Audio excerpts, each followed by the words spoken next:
223 राहुरी नगर पाथर्डी मतदारसंघात उद्या सकाळी 7 ते सायंकाळी 6 वाजेपर्यंत मतदानाची वेळ असून मतदान करण्यासाठी Aadhaar card, PAN card, driving licence यासह 12 ओळखपत्र ग्राह्य धरण्यात येणार असल्याची माहिती निवडणूक निर्णय अधिकारी शाहूराव मोरे यांनी पत्रकार परिषदेमध्ये दिली. 223 राहुरी विधानसभा मतदारसंघामध्ये परवा 20 तारखेला सकाळी 7 वाजल्यापासून संध्याकाळी 6 वाजेपर्यंत मतदान प्रक्रिया पार पडणार आहे. यावेळी प्रशासनाच्या वतीने सर्व मतदारांना आवाहन करण्यात येतं की मोठ्या प्रमाणामध्ये आपण मतदान केंद्रावर उपस्थित राहून मतदान करावं. याकरता आपल्याला मतदार ओळखपत्र, Aadhaar card, PAN card, driving licence यासारखे 12 प्रकारचे जे ओळखपत्र आयोगाने ठरवून दिलेली आहेत ते आपल्याला घेऊन येऊन आपल्याला मतदान करता येऊ शकतं. आपल्याला जर आपला मतदान केंद्र कोणतं आहे, त्यावेळेचा क्रमांक कोणता आहे याची जर माहिती पाहिजे असेल तर आयोगाच्या NVSP पोर्टलवर जाऊन आपण त्याची माहिती घेऊ शकता.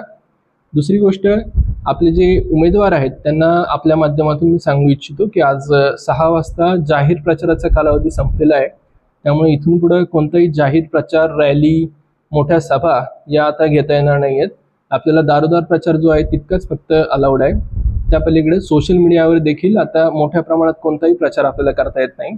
शेवटच्या 48 तासामध्ये खास करून मतदानाच्या दिवशी आपल्याला जर पेपरला देखील कोणती छापील जाहिरात द्यायची असेल त्याला जिल्हास्तरीय समितीची आपल्याला मान्यता घ्यावी लागते आणि त्यानंतरच ती जाहिरात देता येईल. कोणत्याही परिस्थितीमध्ये कोणतीही पूर्व परवानगी न घेता दिलेली जाहिरात ही कायद्याचा भंग ठरू शकते. आपल्याला माहिती आहे की मतदान केंद्रावर जी मोबाईलची जी परवानगी आहे ती कुणालाही दिलेली नाही आहे. याच्यामध्ये सर्व मतदारांना मी आपल्यामार्फत आवाहन करतो की कृपया मतदान केंद्रावर जाताना केंद्राच्या आत मोबाईल घेऊन जाऊ नये. आपले जे मित्रपरिवार असेल, सहकारी असतील, कुटुंबातील नातेवाईक असतील त्यांच्याकडे मोबाईल ठेवून आपण मतदान केंद्राच्या आत प्रवेश केला तरी काही हरकत नाही आहे.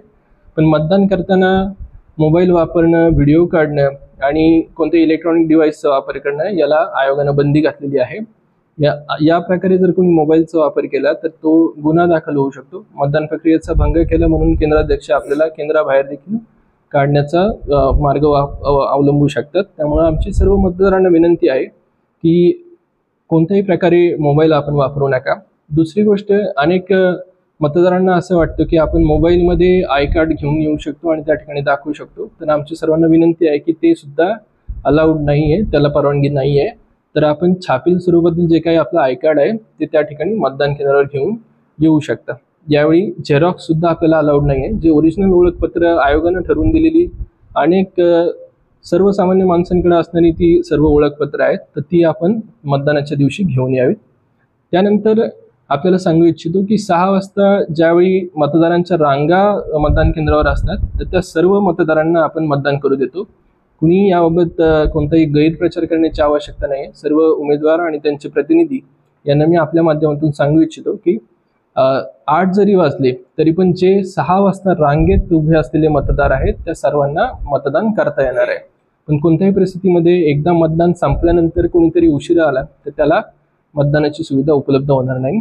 तरी सर्व उमेदवारांना माझी कळकळीची विनंती आहे की आपल्याला जर याच्याबद्दल कोणतीही अडचण असेल किंवा कोणत्याही शंका असतील तर थेट निवडणूक निर्णय अधिकारी किंवा सहाय्यक निवडणूक निर्णय अधिकारी यांच्याशी संपर्क साधा.